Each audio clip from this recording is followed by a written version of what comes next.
Baba, Sai Baba, Sai Baba,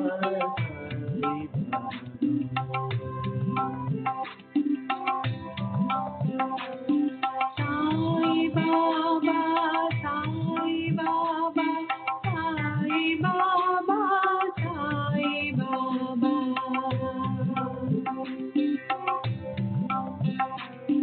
Sai Baba, Sai Baba, Sai Baba, Sai Baba.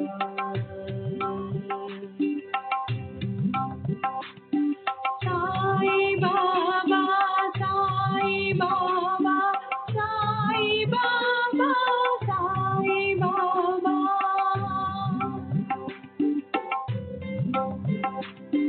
Sai Baba, Sai Baba, Sai Baba, Sai Baba, Sai Baba, Sai Baba, Sai Baba, Sai Baba, Sai Baba, Sai Baba, Sai Baba, Sai Baba, Sai Baba, Sai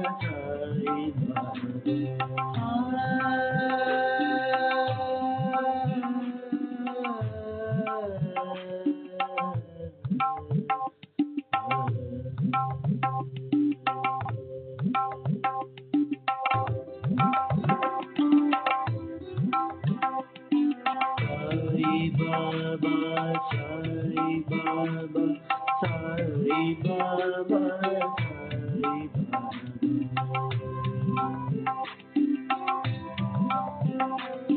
Sai Baba, Sai Baba, Sai Baba, Sai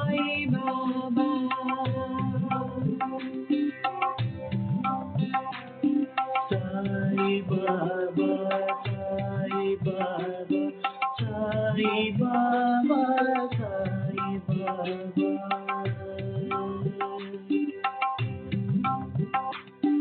Sai Baba, Sai Baba, Sai Baba, Sai Baba,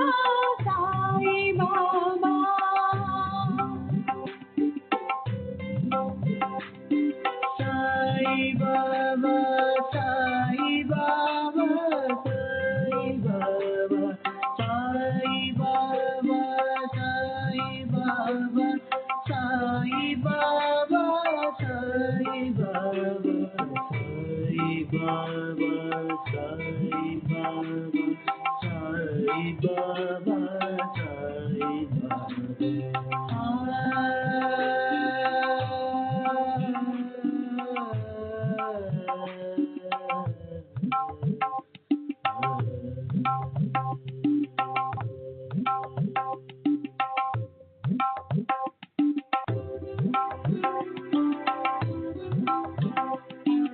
Sai Baba, Sai Baba, Sai Baba, Sai Baba.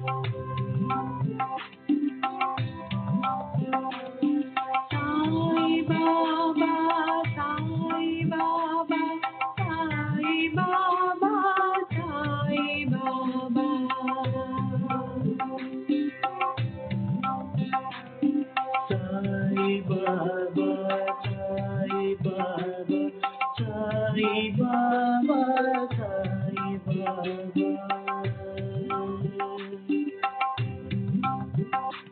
Sai Baba, Sai Baba, Sai Baba, Sai Baba.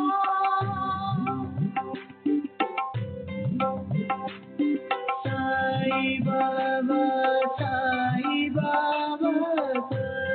Baba,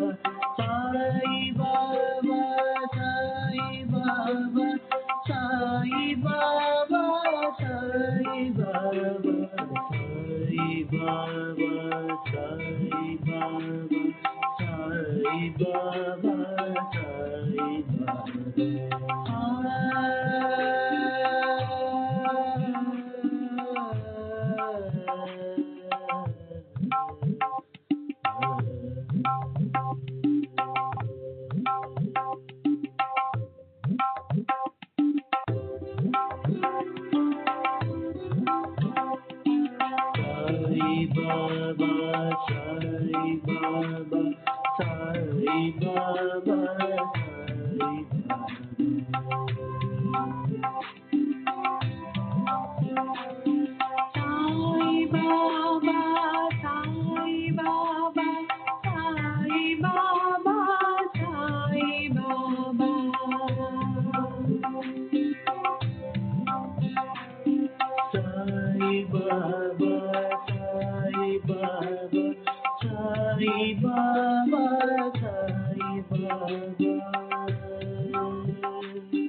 Baba, Sai Baba, Sai Baba, Sai Baba, Sai Baba, Sai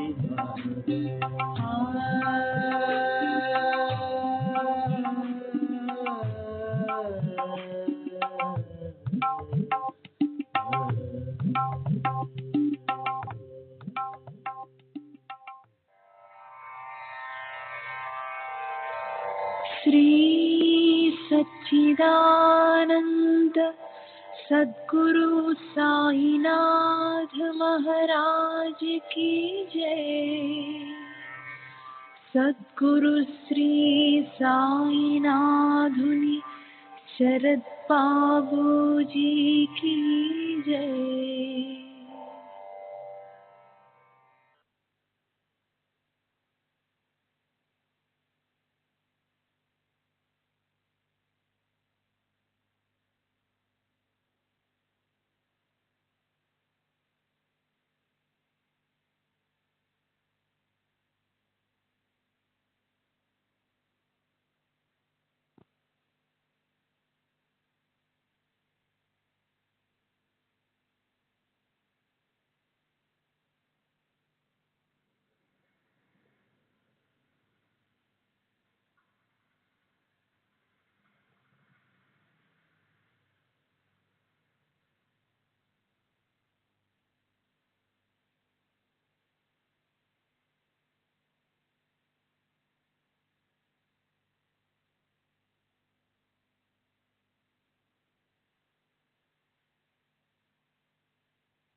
Shri सच्चिदानंद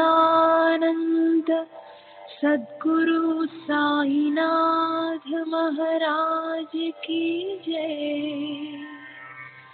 सद्गुरु श्री साईनाथुनि शरद बाबूजी की जय।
श्री सच्चिदानंद सद्गुरु साईनाथ महाराज की जय। सद्गुरु श्री साईनाथ शरद बाबू जी की जय। శ్రీ సాయినాథాయ నమః. శ్రీ సాయి సచ్చరిత్రము 43వ అధ్యాయం నిన్నటి తరువాయి.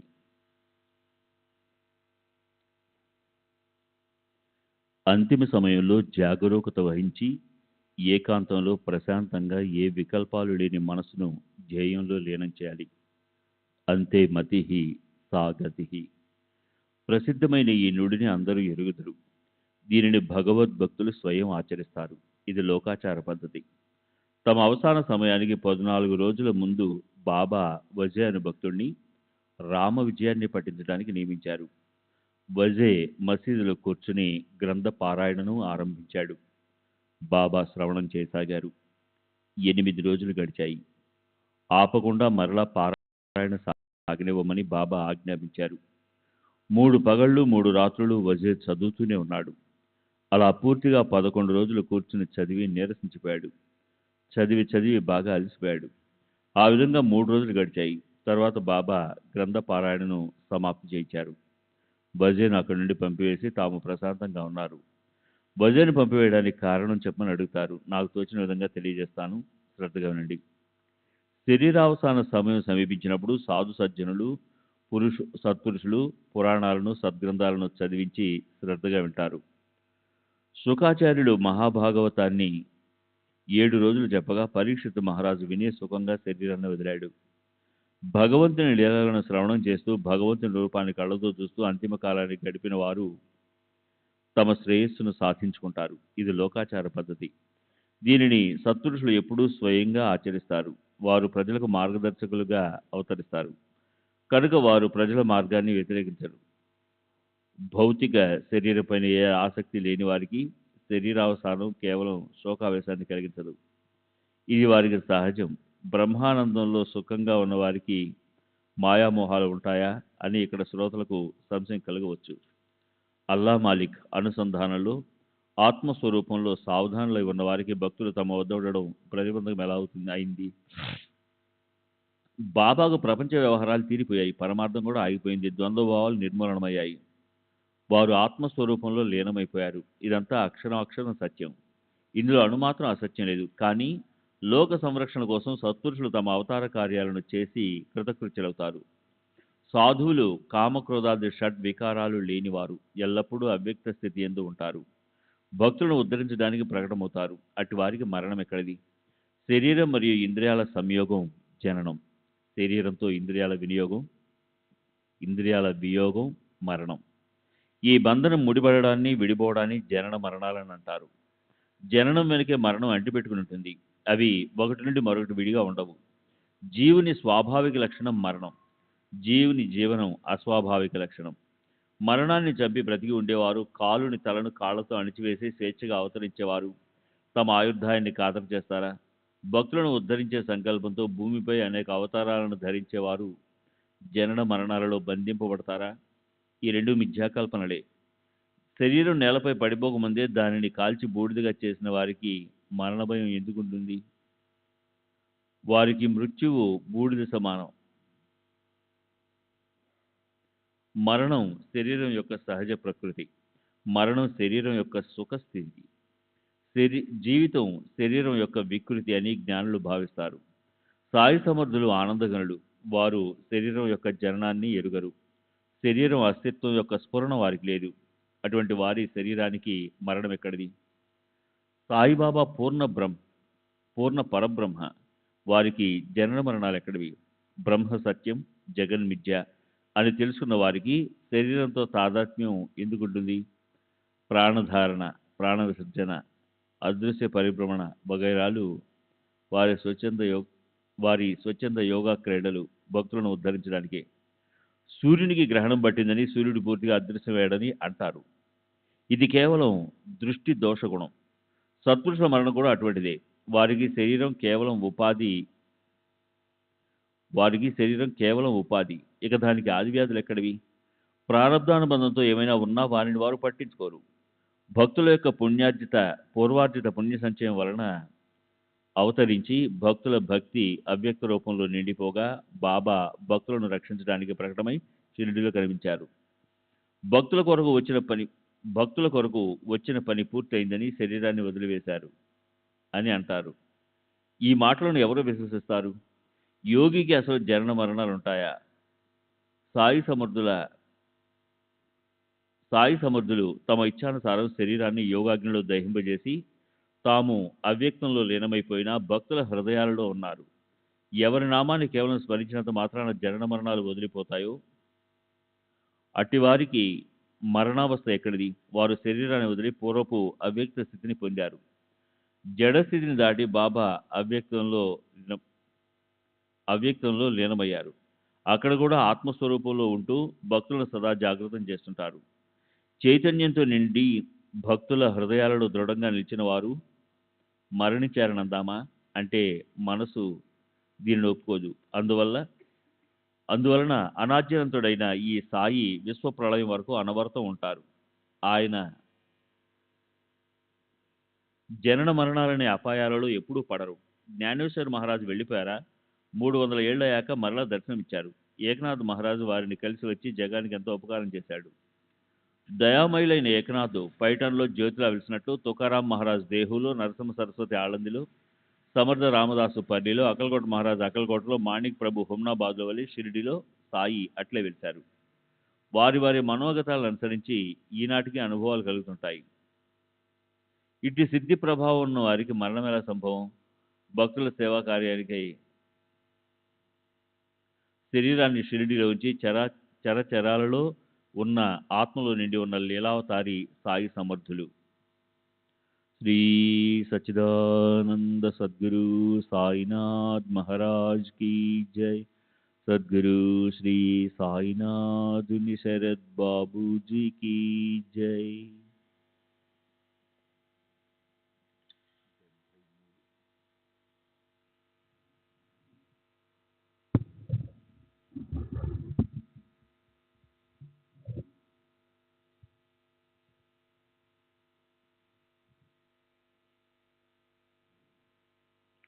సాయి సమర్థులు బ్రహ్మీభూతులయ్యారు కదా.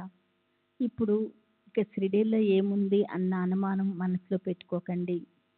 శ్రీ సాయి మరణానికి అతీతులు. అసలు సత్పురుషులు, అయోని సంభవులు. వారు మూర్తిభవించిన బ్రహ్మస్వరూపులు. ఆ పుణ్యాత్ములు పరోపకారార్థం అవతరించి ప్రకటమవుతారు.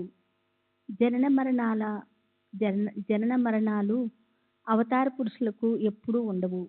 వారి అవతార కార్యము సమాప్తి కాగానే ఆత్మలో కలిసిపోయి అవ్యక్తంలో లీనమైపోతారు. బాబా మొత్తము 3.5 మూరల శరీరంలోనే పరిమితమై ఉన్నారా? వారు పలానా విశేషమైన రంగు రూపాలు కలవారని చెప్పడం భావ్యం కాదు. అనిమ గరిమాది అష్టసిద్ధులు ఉన్నవారి ఐశ్వర్యము ప్రజల రాకపోకల వల్ల పెరగదు, తరగదు. వారి ఐశ్వర్యం ఎప్పుడూ సమృద్ధిగా, శాశ్వతంగా ఉంటుంది. అలా వారు ప్రఖ్యాతి చెందారు. ఇటువంటి మహానుభావుని అవతారము లోక కళ్యాణం కారణంగానే. సృష్టికి స్థితిలయలు ఉంటాయి. సత్పురుషులు ప్రజల ఉద్ధరణకు తత్పరులై ఉంటారు. వారికి జనన మరణాలు వంటి భ్రాంతి, ఆత్మైకత్వ జ్ఞానము, అవినాశ స్థితి వారికి స్వప్నంలో సుఖాన్ని, సంపత్తిని అనుభవించినట్లు వారి పరిస్థితి అటువంటిది. జ్ఞాననిధి అయి ఆత్మానుసంతానంలో ఎల్లప్పుడూ ఉండేవారికి శరీరాన్ని పోషించటం లేదా శరీరం పతనం రెండూ సమానమే. బాబా శరీరం పడిపోగానే దుఃఖ పర్వంతము అందరినీ కూల్చివేసింది. షిరిడి అంతా ఆహాకారాలు, అంతటా ఒకటే కేకలు. బాబా నిర్వాణ వార్త బాణంలా గుచ్చుకొని రోజు జరిగే పనులు ఆగిపోయాయి. జనులు కలవరంతో చెల్లాచెదురైపోయారు. అమంగళకరమైన ఆ వార్త వ్యాపించగానే అది అందరికీ వజ్రఘాతంలా అనిపించింది. వివేకవంతులు మౌనంగా కూర్చున్నారు. ఇతరులు గట్టిగా రోదించసాగారు. అత్యంత ప్రేమావేశంతో కంఠము గద్గతమై కళ్ళ నుండి దుఃఖాశ్రువులు స్రవించగా శివ శివ, హరహర అంటూ అరిచారు. ప్రతి ఇంట్లోనూ ఈ గొడవే. గుండె దడదడలాడగా ప్రజలు ఆందోళనగా పరిగెత్తసాగారు. సాయి మహారాజు శరీరావసానం గ్రామస్తులకు పూర్తిగా ప్రాణాంతకమైంది.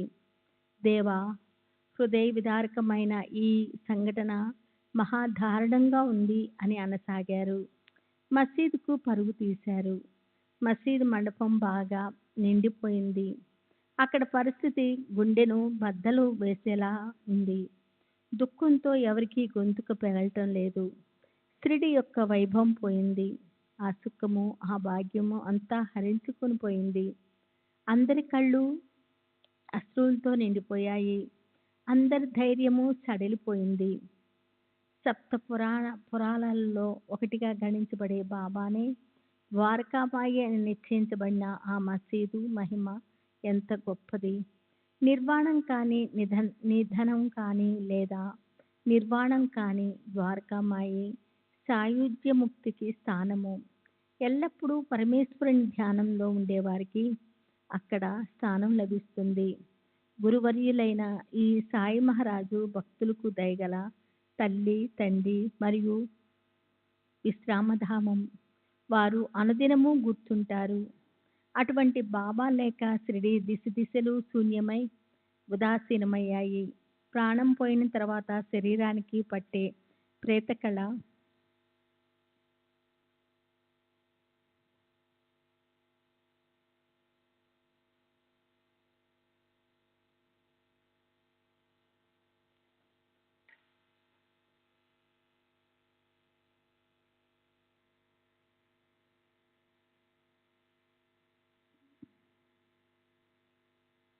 ఆ సుఖము, ఆ భాగ్యము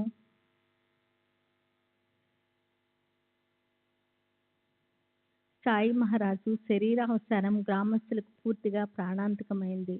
దేవ హృదయ విదారకమైన ఈ సంఘటన మహాదారుణంగా ఉంది అని అనసాగారు. మసీదుకు పరుగు తీశారు. మసీద్ మండపం బాగా నిండిపోయింది. అక్కడ పరిస్థితి గుండెను బద్దలు చేసేలా ఉంది. దుఃఖంతో ఎవరికీ గొంతు పెగలటం లేదు. షిరిడి యొక్క వైభవం పోయింది. ఆ సుఖము, ఆ భాగ్యము అంతా హరించుకుని పోయింది. అందరి కళ్ళు అశ్రువులతో నిండిపోయాయి. అందరి ధైర్యము సడలిపోయింది. సప్త పురాణాలలో ఒకటిగా గణించబడే బాబాచే ద్వారకామాయ నిశ్చయించబడిన ఆ మసీదు మహిమ ఎంత గొప్పది. నిర్వాణం కానీ, నిధనం కానీ లేదా నిర్వాణం కానీ ద్వారకామాయి సాయుధ్యముక్తికి స్థానము. ఎల్లప్పుడూ పరమేశ్వరుని ధ్యానంలో ఉండేవారికి అక్కడ స్థానం లభిస్తుంది. గురువర్యులైన ఈ సాయి మహారాజు భక్తులకు దయగల తల్లి, తండ్రి మరియు విశ్రాంతిధామము.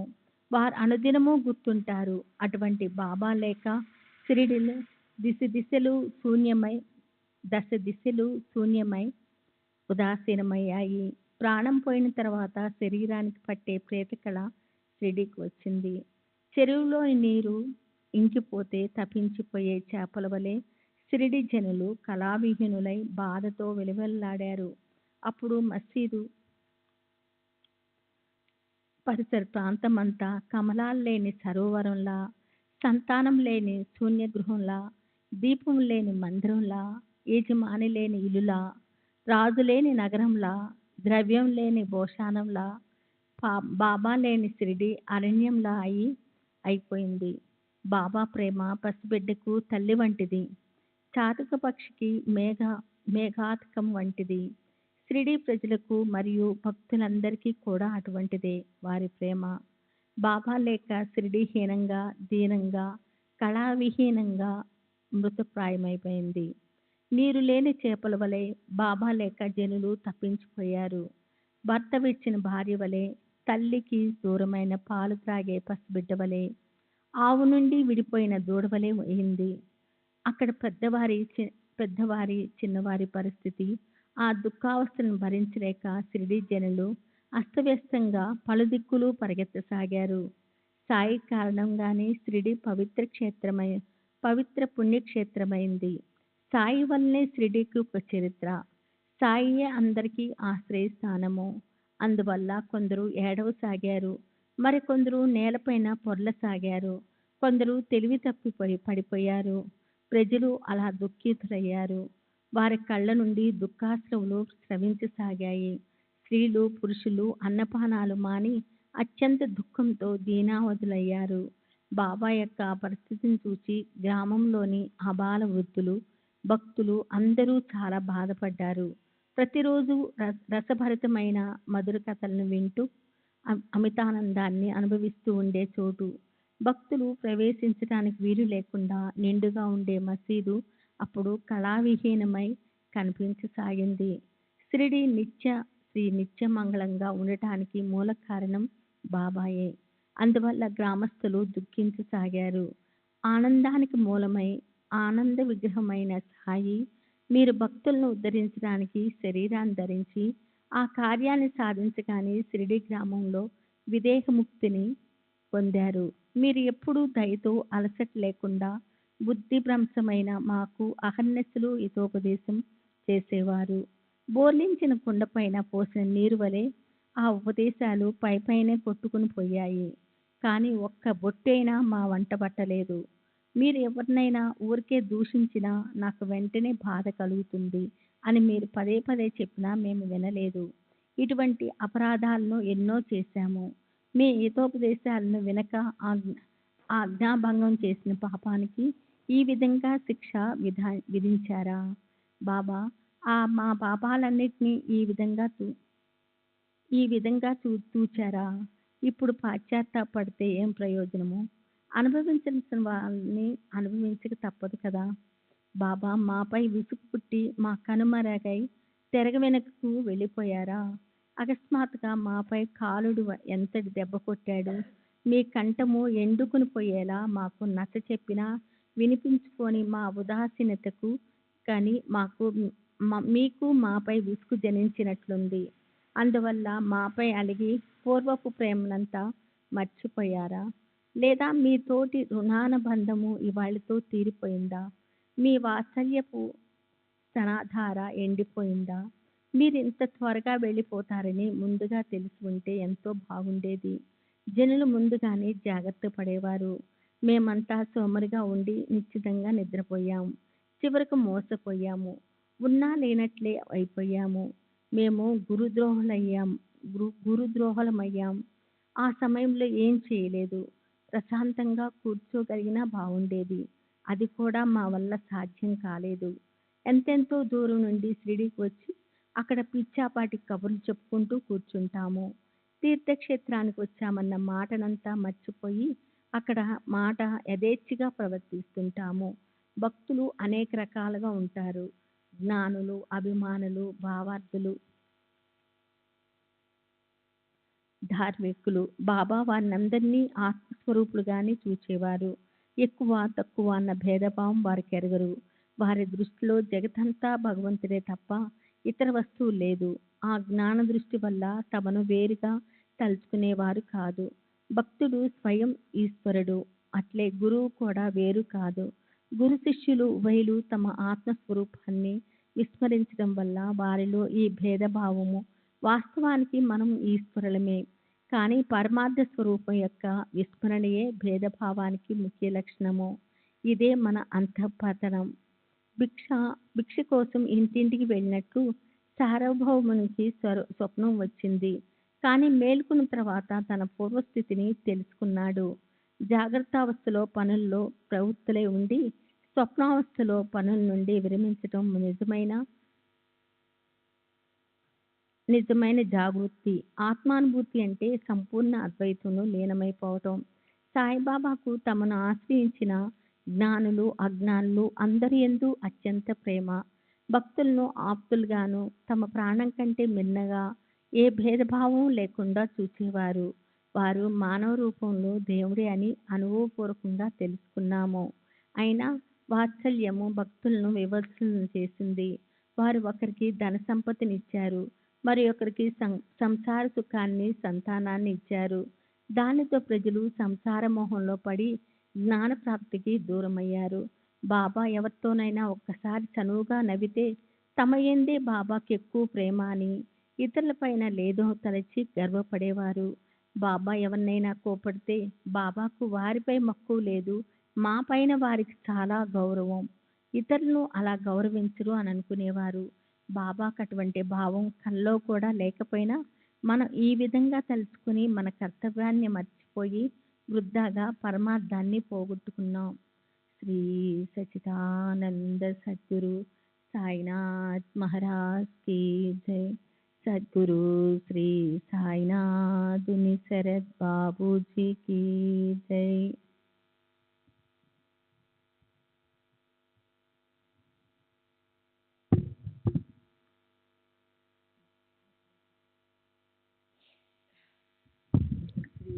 సచ్చిదానంద సద్గురు సాయినాథ్ మహారాజ్ కీ జై. సద్గురు శ్రీ సాయినాథుని శరత్ బాబూజీ కీ జై. మన భాగ్యం కొద్దీ సాక్షాత్తు పరబ్రహ్మ సగుణ రూపంలో పక్కనే ఉండగా వాస్తవమైన కార్యాన్ని మరచి వినోదాల కోసం మనసు పడ్డం. వెళ్ళి బాబా దర్శనం చేసుకొని పూలు పళ్ళు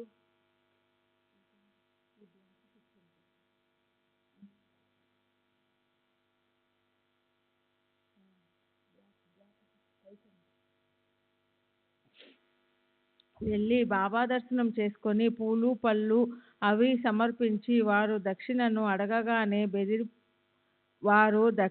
అడగగానే బెదిరిపోయి ఇక అక్కడ ఉండేవారం కాము.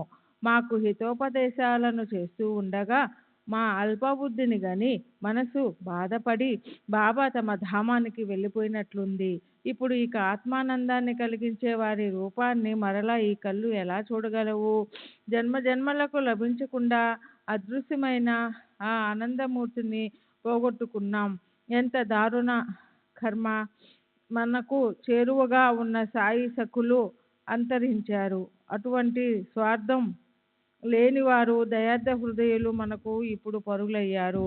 ఎవరైనా సరే మోసగించడం మంచిది కాదు, దానివల్ల నాకు దుఃఖం కలుగుతుంది అన్న బాబా వచనాలను పాటించక ఇష్టం వచ్చినట్లు పోట్లాడుకున్నాం. భక్తులు బాబాను బాధపెట్టగా మనం వారిని కోల్పోయాం. సాయినాథుని ఉపదేశాలను తలుచుకుంటూ ఇప్పుడు పశ్చాత్తాపపడుతున్నాం. 8 సంవత్సరాలు బాలునిగా నేను మరలా జనులలో ప్రకటమవుతానని సాయి మహారాజు భక్తులతో చెప్పారు. ఇవి సత్పురుషుల వచనాలు. ఇవి వ్యర్థమని ఎవరు భావించరాదు. విష్ణుమూర్తి కృష్ణావతారంలో ఇలాగే చేశారు. 8 ఏళ్ల వయసులో తేజస్సుతో అందమైన కృష్ణమూర్తి చేతులతో ఆయుధాలను ధరించి బందీఖానాలోని దేవకీదేవి ఎదుట ప్రకటమయ్యారు. అయితే అక్కడ భూభారాన్ని హరించడానికి, ఇక్కడ దీన భక్తోద్ధరణ కొరకు. ఇందులో ఇక సందేహం ఎందుకు? సత్పురుషుల లీలలు ఊహకందనివి. ఇది ఒక జన్మ బంధమా? 72 జన్మల రుణానుబంధం. బాబాకు భక్తులకు ఉన్న అపూర్వ సంబంధం. ఈ విషయాన్ని బాబా ఏదో సందర్భంలో చెప్పారు. ఇటువంటి ప్రేమపాసంతో బంధించి సాయి మహారాజు ఏదో ప్రయాణానికి వెళ్ళినట్లు అనిపించినా మరలా వస్తారని భక్తులకు పూర్తి విశ్వాసం. బాబా అనేక మందికి సాక్షాత్కారాన్ని, ఎంతో మందికి దృష్టాంతాలను కలిగించారు. ఎందరికో ఎన్నో చమత్కారాలను రహస్యంగా చూపించారు. భక్తి భావం లేని వారికి వారు గుప్తంగా ఉంటారు. భక్తులకు, భావికులకు స్పష్టంగా కనిపిస్తారు. వారి వారి చిత్తవృత్తిని బట్టి అనుభూతి తప్పక కలుగుతుంది. సాయిబాబా చావడిలో, గుప్త రూపంలో, మసీదులో, బ్రహ్మరూపంలో, సమాధి మందిరంలో, సమాధి అవస్థలో, ఆనంద రూపంలో సర్వత్రా ఉన్నారు. అందువలన సాయి సమర్థుల సన్నిధికి ఏ భంగం వాటిల్లలేదని, వారు అవతారం అక్షయంగా ఉన్నారని ఇప్పుడు భక్తులు తమ హృదయాలలో భక్తిగా విశ్వసించాలి. భగవంతుడు తమ ధామానికి వెళ్ళిపోతాడు, కానీ సత్పురుషులు తమ స్థలంలోనే బ్రహ్మస్థితిలో ఉంటారు. వారికి రాకపోకలు ఉండవు. వారు ఆనందంలో విలీనమై ఉంటారు. అందువల్ల చిన్న పెద్ద అందరికీ వినయపూర్వకంగా నమస్కరించి శ్రద్ధగా ఆలకించండని మనవి చేస్తున్నాను. భక్తులకు అత్యుత్తమైన కీర్తి ప్రతిష్టలు కలవారి సాంగత్యం లభించుగాక. గురు చరణాలలో నిష్కామమైన ప్రీతి కలిగి, గురువు యొక్క గుణాలను వర్ణించే ఆసక్తి కలిగి నిర్మలమైన భక్తి ప్రకటమవుగాక. మరియు ఎడతెగని ప్రేమ కలుగుగాక. గురు చరణాలలో ముడిపడ్డ స్నేహబంధం తెగి విడిపోకుండుగాక. భక్తులు అహోరాత్రులు గురు చరణాలలో సుఖ సంపన్నులై ఉందురుగాక. సాయిబాబా శరీరాన్ని ఏ విధంగా తగిన రీతిలో ఉంచాలి అని భక్తులు, గ్రామస్తులు ఆలోచించసాగారు. శ్రీమంతుడైన బూటి గొప్ప భక్తుడు. అతడు భవిష్యత్తులో స్మారకంగా ఉంటుందా అన్నట్లుగా విశాలంగా ఉండే అందమైన భవనాన్ని నిర్మించి ఉంచాడు. తరువాత బాబా శరీరాన్ని ఎక్కడ ఉంచాలి అన్న విషయంపై 36 గంటలు ఆలోచించారు. అయినా జరగవలసింది జరిగింది. ఈ శరీరాన్ని ఇక హిందువులు తాకరాదు, ముసల్మానుల శ్మశానానికి ఊరేగింపుతో తీసుకుని వెళ్ళాలి అని కొందరు అన్నారు. ఆరు బయట ఖాళీ స్థలంలో ఉంచి అక్కడ అందమైన దర్గా కట్టించి అందులో ఉంచాలని మరికొందరు అన్నారు. కుశాల్ చంద్ మరియు అంబేద్కర్ ఉద్దేశం కూడా అదే. కానీ ఈ శరీరాన్ని భవనంలో ఉంచండి అని బాబా చెప్పారు. రామచంద్ర పాటిల్ కార్యదక్షత కలవాడు, గట్టి నిర్ణయాన్ని తీసుకోగల ఒక గ్రామాధికారి కూడా, పైగా బాబా సేవకుడు. అతడు గ్రామస్తులతో, మీ అభిప్రాయాలు మాకు సమ్మతం కాదు, బాబా శరీరాన్ని వాడాలో తప్ప బయట ఎక్కడా కాసేపైనా ఉంచడానికి వీల్లేదు అని చెప్పాడు. హిందువులు మరియు ముసల్మాన్లు తమ తమ మతానుసారం ఆలోచించసాగారు. ఏది తగినది ఏది కాదు అన్న చర్చ రాత్రంతా సాగింది. ఇక్కడ తెల్లవారుజామున లక్ష్మణ్ మామ తన ఇంట్లో గాఢ నిద్రలో ఉండగా బాబా అతని చేయి పట్టుకొని, లేచి త్వరగా పద, ఇవాళ బాబూసాహెబ్ రాడు, నేను మరణించానని అతని అభిప్రాయం, నీవైనా వచ్చి పూజతో పాటు కాగడహారతిని ఇవ్వు అని అన్నారు. లక్ష్మణ్ మామ వెంటనే లేచి నిత్య క్రమానుసారం పూజా సామాగ్రిని వెంట తీసుకుని వచ్చి ఆ సమయానికి పూజకు సిద్ధమయ్యాడు. ఇతడు సిడి గ్రామంలోని పురోహితుడు, మాధవరావు యొక్క మేనమామ. నిత్య ప్రాతకాల సమయంలో బాబా పూజ చేసేవాడు. మామ గొప్ప కర్మఠుడైన బ్రాహ్మణుడు. రోజు ఉదయం స్నానం చేసి ఉతికిన బట్టలను ధరించి వెళ్ళి బాబా దర్శనం చేసుకునేవాడు. బాబాకు ప్రక్షాళన చేసి గంధ అక్షంతులను అద్ది తులసి దళాలతో, పత్రి పుష్పాలతో, ధూప దీప నైవేద్యాలతో పూజించి నీరాజనమిచ్చి దక్షిణను ఇచ్చేవాడు. తరువాత ప్రార్థనాపూర్వకంగా సాష్టాంగ నమస్కారం చేసి బాబా ఆశీస్సులు తీసుకొని అందరికీ గంధం బొట్టు పెట్టి ప్రసాదాన్ని ఇచ్చి వెళ్ళేవాడు. ఆ తర్వాత విఘ్నేశ్వరుని, శనిదేవుని, పరమేశ్వరుని, అంజనీనందుడైన మారుతిని పూజ చేసేవాడు. ఈ విధంగా లక్ష్మణ్ మామ గ్రామదేవతలనందరినీ నిత్యం పూజించేవాడు. అట్లే భక్తిగా బాబా శరీరానికి సకలోపచారాలతో పూజ చేశాడు. మామ అసలే చాలా నిష్ఠాపరుడు. పైగా సాక్షాత్ బాబా దృష్టాంతం కాగడహారతి పల్లెమును చేతబట్టుకొని వచ్చి సాష్టాంగ ప్రణామం చేశాడు. బాబా ముఖం పైన వస్త్రాన్ని తొలగించి ప్రేమగా అవలోకించి యథావిధిగా శుద్ధ చమనంతో వారి కరచరణాలను ప్రక్షాళన చేశాడు. మౌల్వీ మొదలగు మహమ్మదీయులు బాబాను తాకనివ్వక అడ్డుపెట్టిన మామ వారిని లెక్క చేయనీయకుండా బాబాకు గంధం రాసి పూజనంతా చేశాడు. ఆ శరీరాన్ని శవమని అన్న అది సాయి సమర్థులది, తన ఆరాధ్య దైవానిది. అది హిందువులదా మహమ్మదీయుదా అన్న ఆలోచన మామకు కలలో కూడా లేదు. సజీవంగా ఉండగా బాబా పూజ్య శరీరానికి ఎంత ఘనంగా పూజ జరిగిందో, ఇప్పుడు ఆ శరీరానికి ఆ ఔపచారిక పూజ, ఆ వైభవం లేదు. వారిని ఆ పరిస్థితిలో చూచి అసలే దుఃఖంతో బాధపడుతున్న మామ వారి దర్శనం దుర్బలమని వారి చివరి పూజకై వచ్చాడు. అతని కళ్ళు అశ్రులతో నిండిపోయాయి. బాబా స్థితిని చూడలేకపోయాడు. కాళ్ళు చేతులు వణకసాగాయి. మనసు బాధతో మొగపోయింది. మూసుకొని ఉన్న సాయిబాబా చేతిని తెరచి అందులో తాంబూలాన్ని, దక్షిణను ఉంచి వారి శరీరాన్ని మునుపటి వలె కప్పి మామ బయలుదేరి వెళ్ళిపోయాడు. తరువాత మధ్యాహ్న ఆరతిని మసీదులో ప్రతిరోజు జరిగేలా బాబూసాహెబ్ జోగు ఇతరులతో కలిసి చేశాడు. అత్యంత ప్రశస్తమైన స్థలంలో బాబా శరీరానికి ఏ విధంగా సంస్కారం జరిగింది అన్న మిగతా వృత్తాంతాన్ని తర్వాతి అధ్యాయంలో చెప్పబడుతుంది. బాబాకు అత్యంత ప్రీతిపాత్రమైనది. అనేక సంవత్సరాల నుండి వారి వద్ద ఉన్న ఇటుక విరిగిపోగా దానిని వారు అశుభంగా భావించడం, తమ అంతిమ సమయాన్ని సూచించడం జరిగింది. ఇప్పుడు జరిగినట్లుగా 32 సంవత్సరాల క్రితం బాబా తమ ప్రాణాలను బ్రహ్మాండంలో లీనం చేసినప్పుడు జరిగి ఉంటే వారి శరీరానికి ఎటువంటి కఠిన పరిస్థితి ఏర్పడి ఉండేది. భక్త మహల్సాపతి ఏ విధంగా అహోరాత్రులు బాబాను రక్షించాడు. అందరూ బాబా పైన ఆశ వదులుకోగా వారు ఎలా అకస్మాత్తుగా లేచారు. జీవితాంతం బ్రహ్మచర్యాన్ని ఆచరించిన యోగాచార్యులు, జ్ఞానులలో జ్ఞానవరులైన సాయి యొక్క ఐశ్వర్యాన్ని ఎలా వర్ణించను. ఇంతటి మహిమగల సాయికి సద్భావంతో ప్రణామం చేద్దాం. దీనుడైన హేమాడు వారిని అనన్య శరణు వేడుచున్నాడు. స్వస్తి శ్రీ సంత సజ్జన ప్రేరితము భక్త హేమాడు పంతు విరచితమైన శ్రీ సాయి సమర్థ సచ్చరిత్రలో శ్రీ సాయినాథ నిర్వాణమను 43వ అధ్యాయం సంపూర్ణం. శ్రీ సద్గురు సాయినాథార్పమస్తు. శుభం భవతు. శ్రీ సచ్చిదానంద సద్గురు సాయినాథ్ మహారాజ్ శ్రీ సాయినాథుని శరత్ బాబూజీకి జై. శ్రీ సాయి సచ్చరిత్ర 44వ అధ్యాయము. శ్రీ గణేశాయ నమః. శ్రీ సరస్వత్యై నమః. శ్రీ గురుభ్యో నమః. శ్రీ కులదేవతాయే నమః. శ్రీ సీతారామచంద్రాభ్యాం నమః. శ్రీ సద్గురు సాయినాథాయ నమః. ఓం నమో శ్రీ సాయి చిద్దన. మీరు సకల సుఖాలకు నిలయం, సకల సంపదలకు నిధి.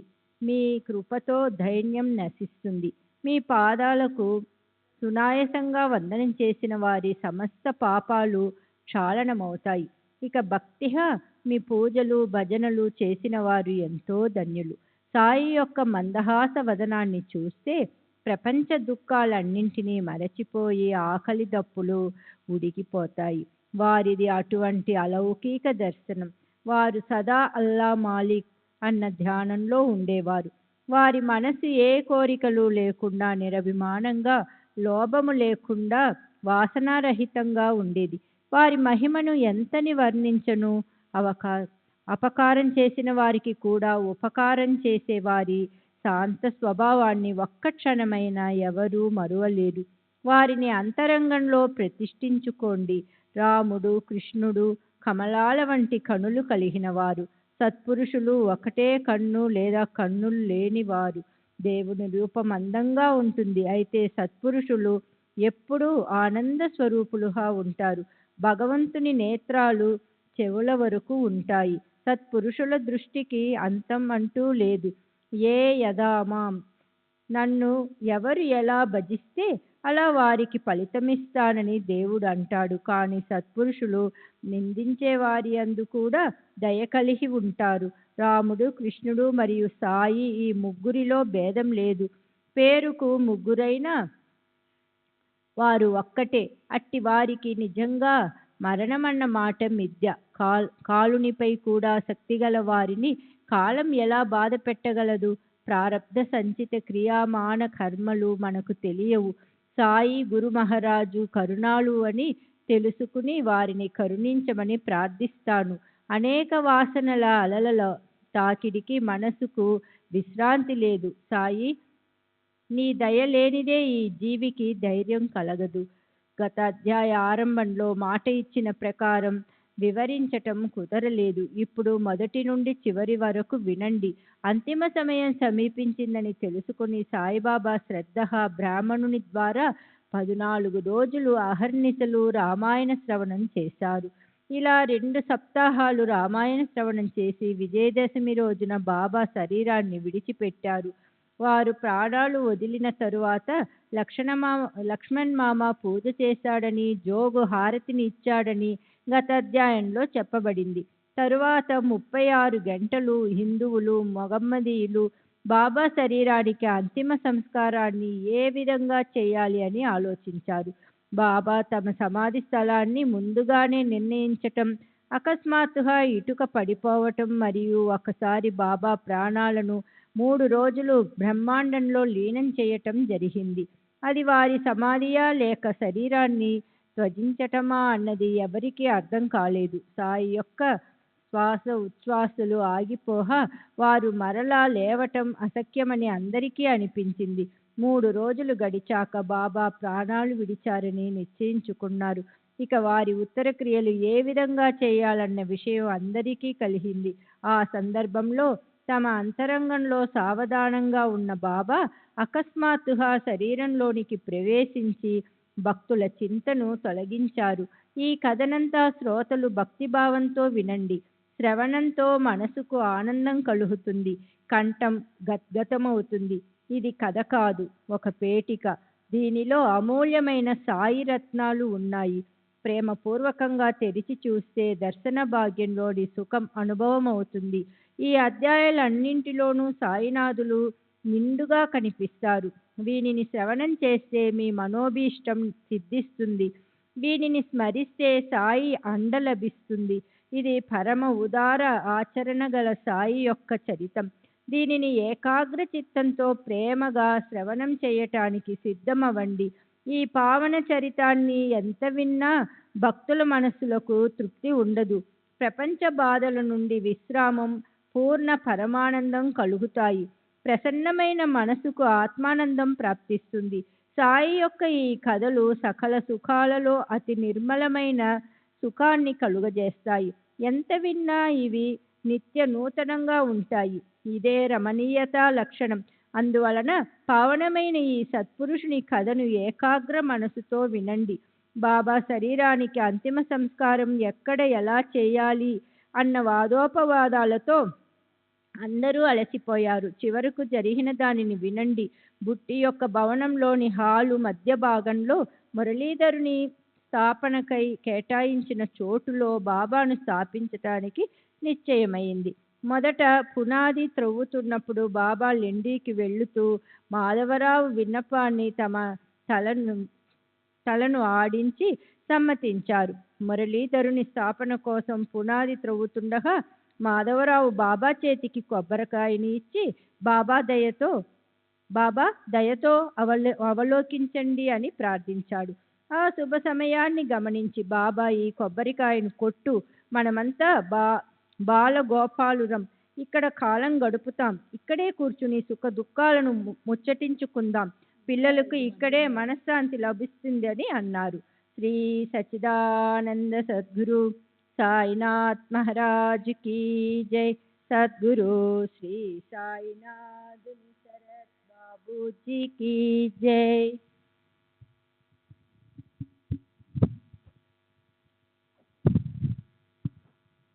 శ్రీ సచ్చిదానంద సద్గురు సాయినాథ్ మహారాజ్ కీ జై. సద్గురు శ్రీ సాయినాథుని శరత్ బాబూజీ కీ జై.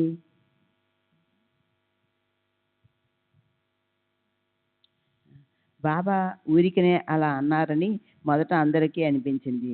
కానీ వారి వచనం అనుభవానికి వచ్చిన తరువాత ఆ మాట అర్థమైంది. బాబా శరీరాన్ని వదిలివేయడంతో మురళీధరుని స్థాపన ఆగిపోయింది. దానితో సాయి అనే నిధిని రక్షించుకోవడానికి అదే ఉత్తమ స్థానమని అనిపించింది.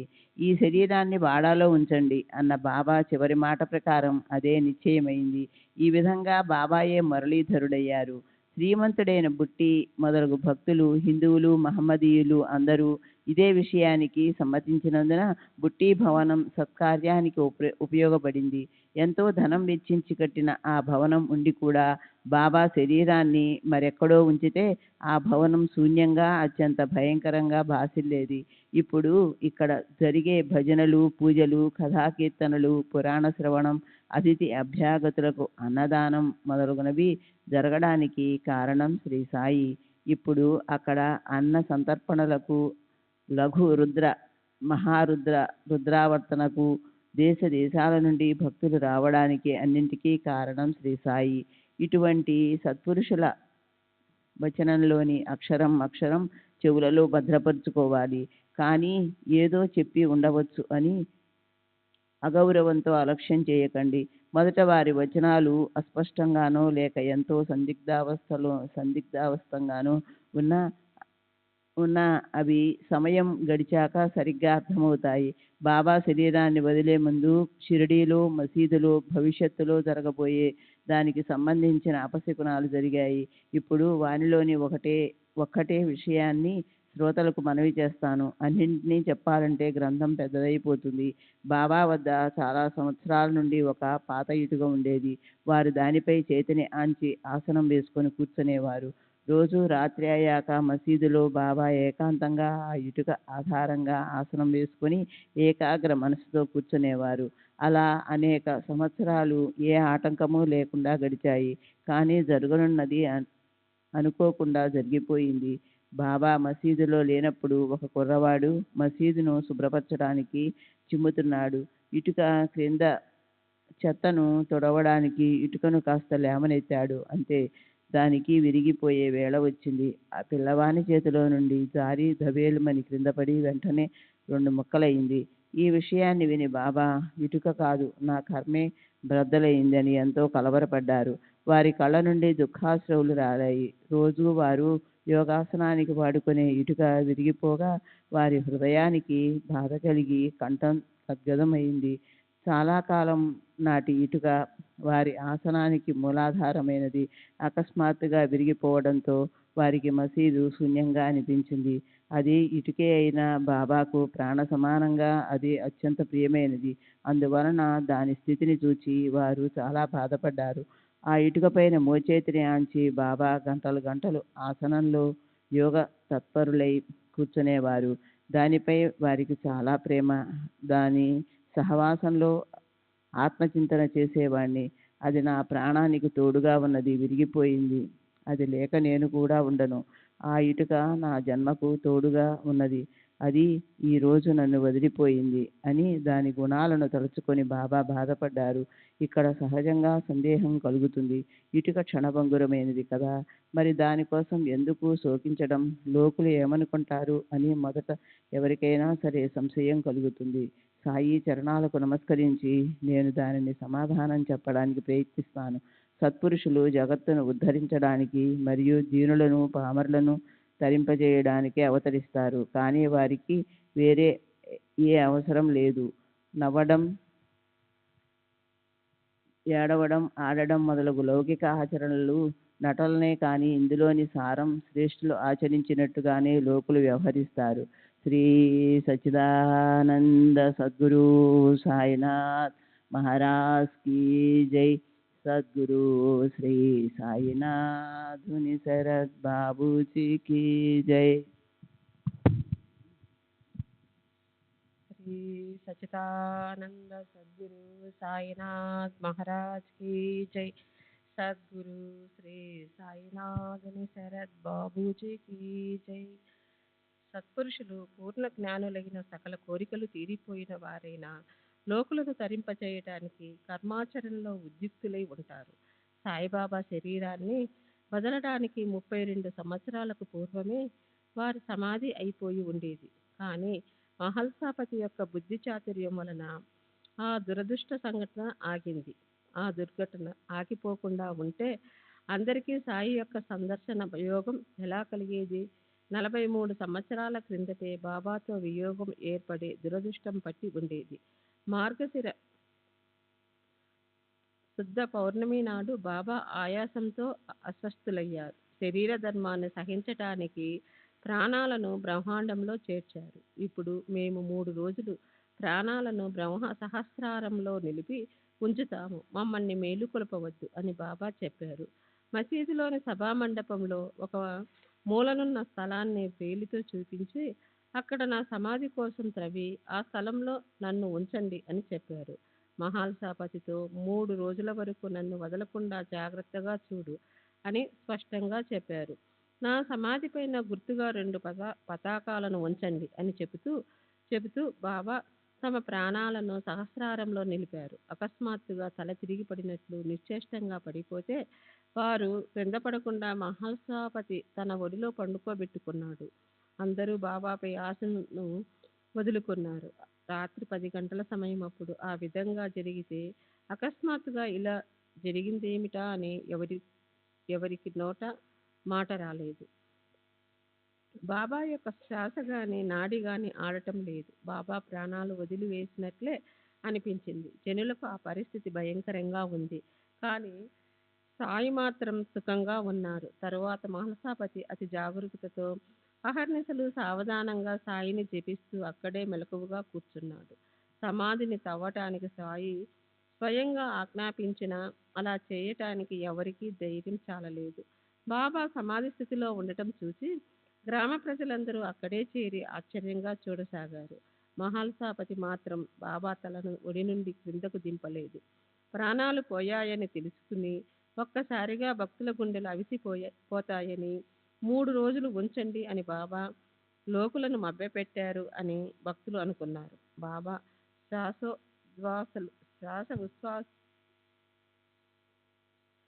శ్వాస ఉచ్ఛ్వాసలు ఆగిపోయాయి.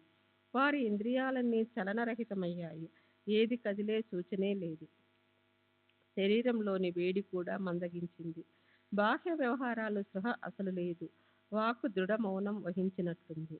మరలా ఎలా స్పృహకు వస్తారు అని అందరికీ చింత పట్టుకుంది. 2 రోజులు గడిచిపోయినా బాబాకు స్పృహ రాలేదు. మౌలి, మొల్లా, ఫకీరులు వచ్చి ఇక మీదట ఏం చేయాలని ఆలోచించసాగారు. అప్పాకుల కొన్ని కాశీరాం వచ్చి బాగా ఆలోచించి బాబా తమ ధామానికి చేరుకున్నారు కనుక వారి శరీరానికి విశ్రాంతినివ్వాలి అని నిశ్చయించారు. అయితే ఇంత తొందర పనికిరాదు, కొంతసేపు ఆగటం మంచిది.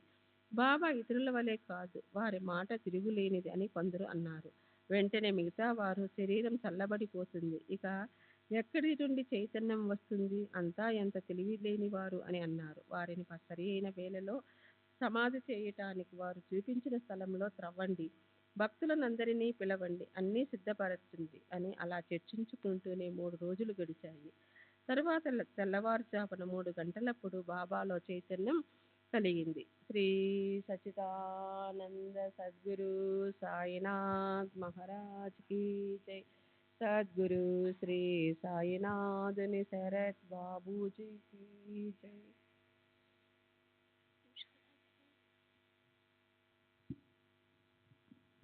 మెల్లమెల్లగా బాబాకు స్పృహ వచ్చింది. శరీరం కదిలింది, శ్వాసోచ్ఛ్వాసాలు మొదలయ్యాయి, పొట్ట కూడా కదలసాగింది. బాబా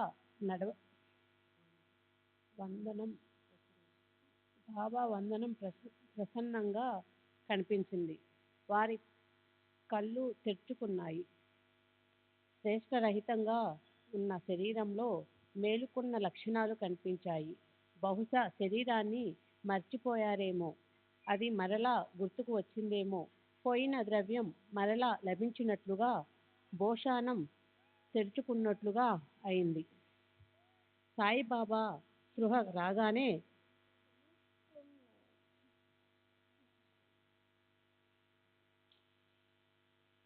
అంతట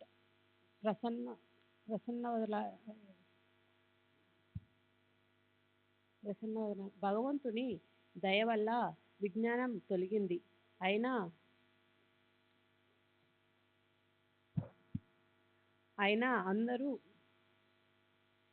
అందరూ ఆశ్చర్యంలో మునిగిపోయారు. మహర్షపతి బాబా ముఖాన్ని సంతోషంగా చూశారు. సాయిబాబా కూడా మెల్లగా తలను ఆడించారు. మౌలీలు, ఫకీరులు ముఖాలు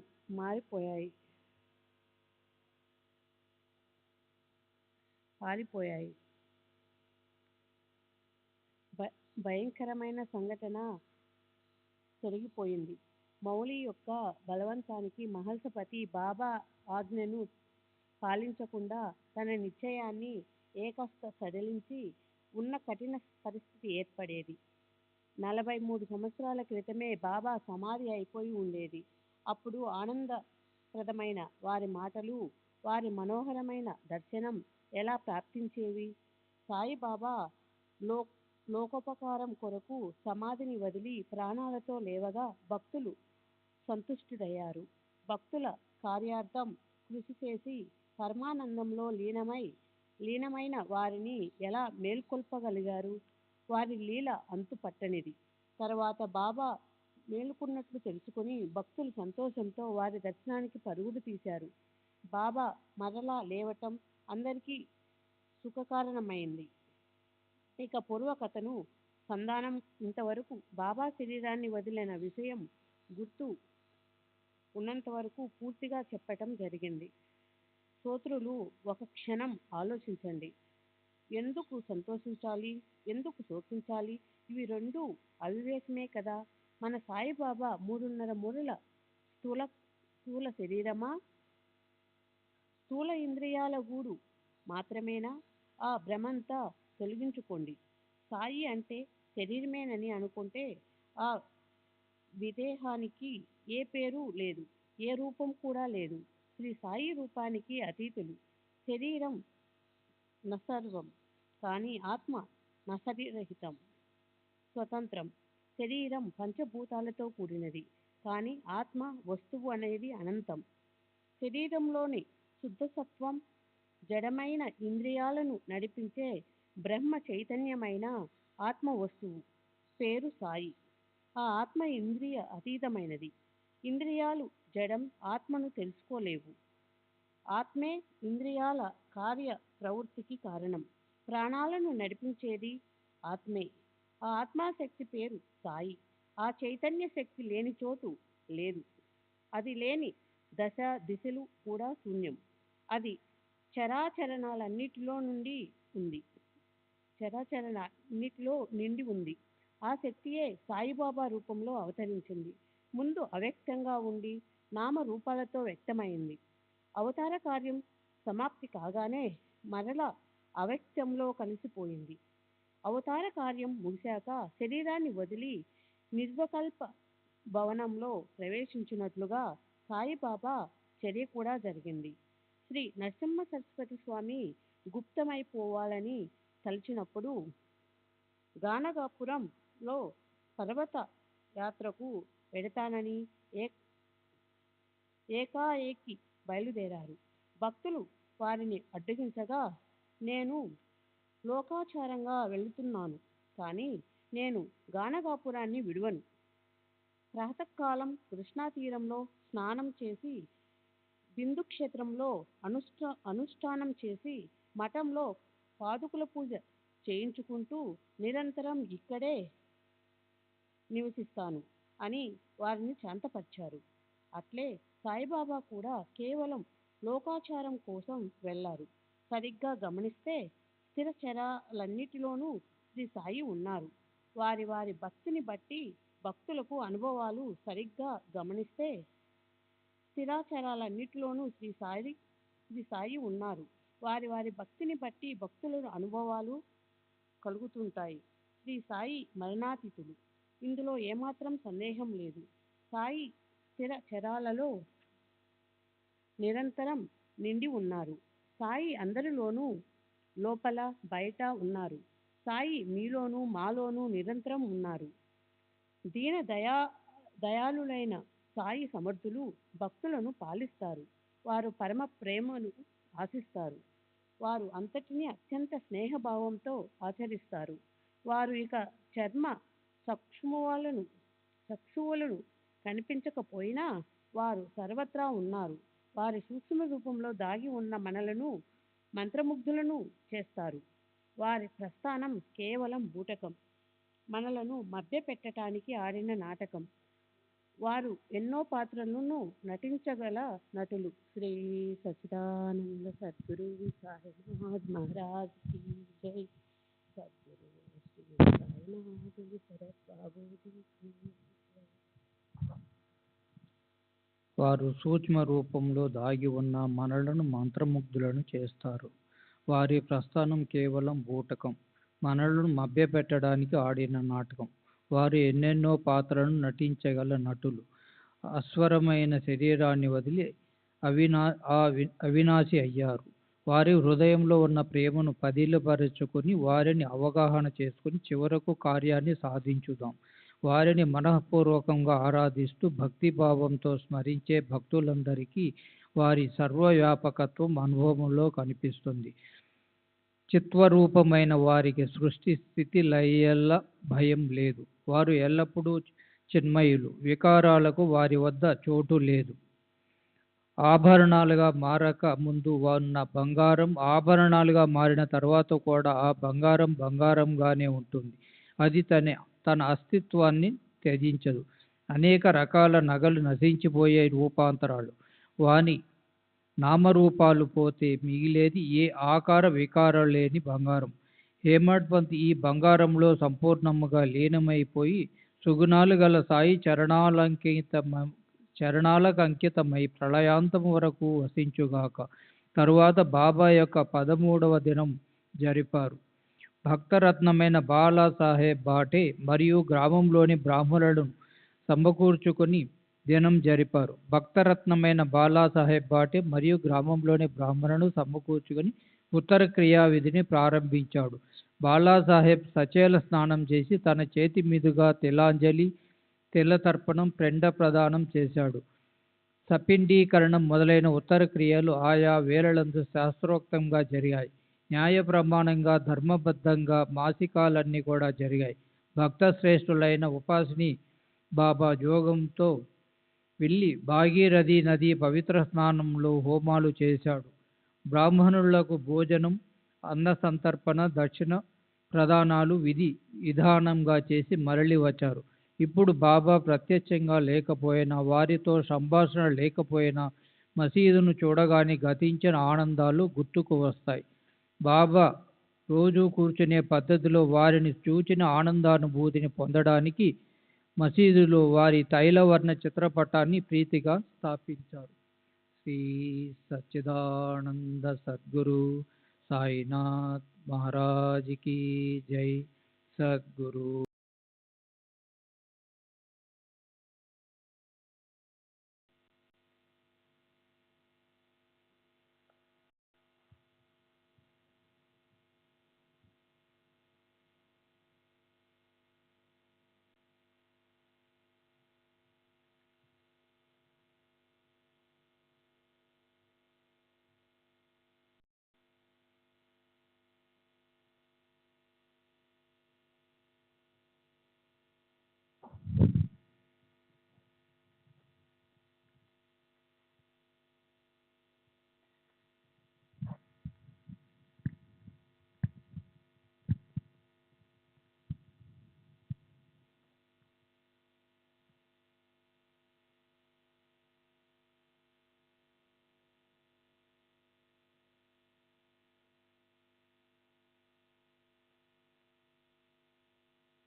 श्री सच्चिदानंद सद्गुरु साईनाथ महाराज की जय. सद्गुरु श्री साईनाथ शरद बाबू जी की जय. साई रहम नजर करना, बच्चों का पालन करना. साई रहम नजर करना, बच्चों का पालन करना. जाना तुमने जगत पसार, सब ही झूठ जमाना. जाना तुमने जगत पसार, सब ही झूठ जमाना. साई रहम नजर करना, बच्चों का पालन करना.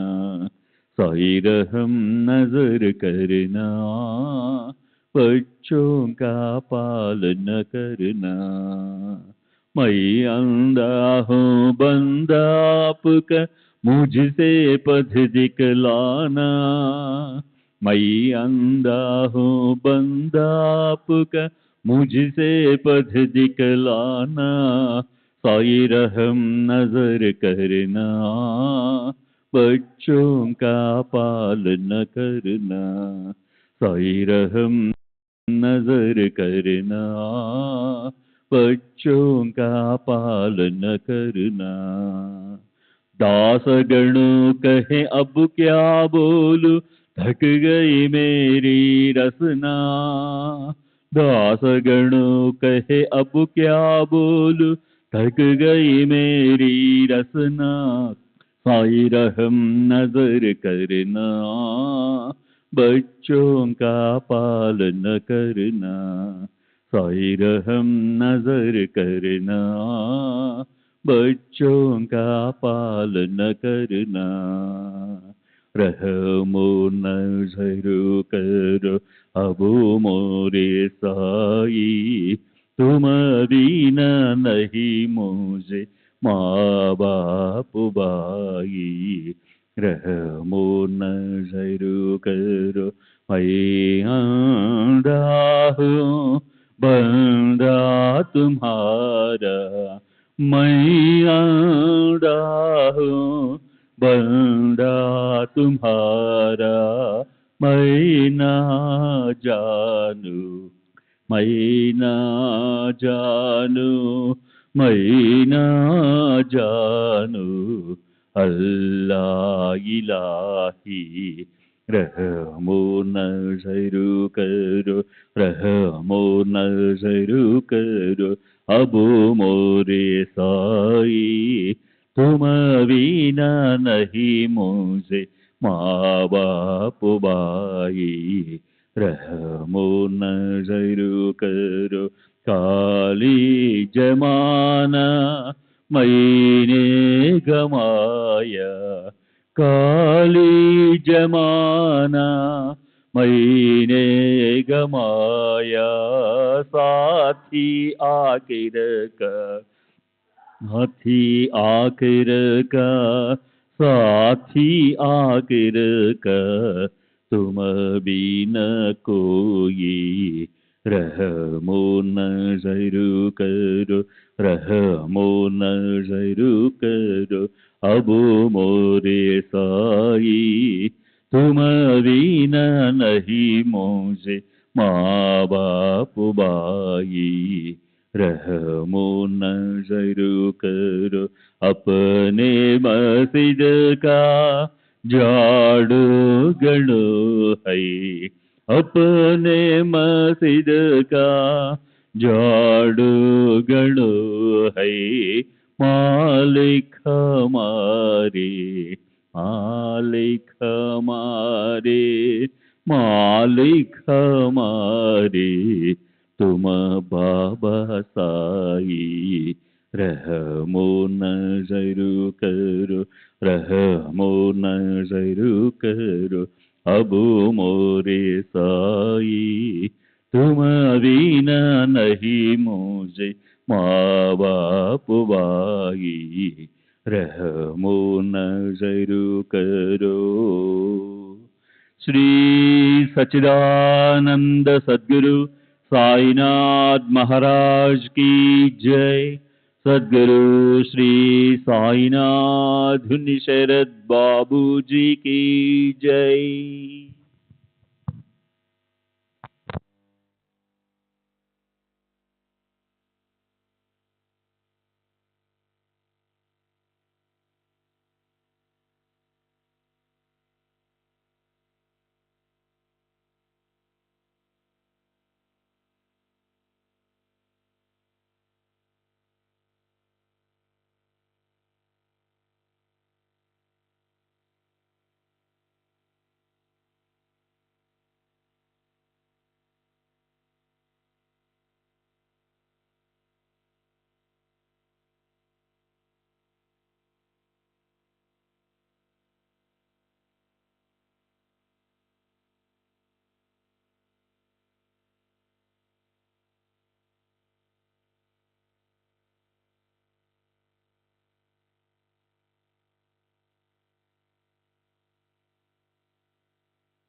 श्री सच्चिदानंद सद्गुरु साईनाथ महाराज की जय। सद्गुरु श्री साईनाथुनि शरद बाबू जी की जय।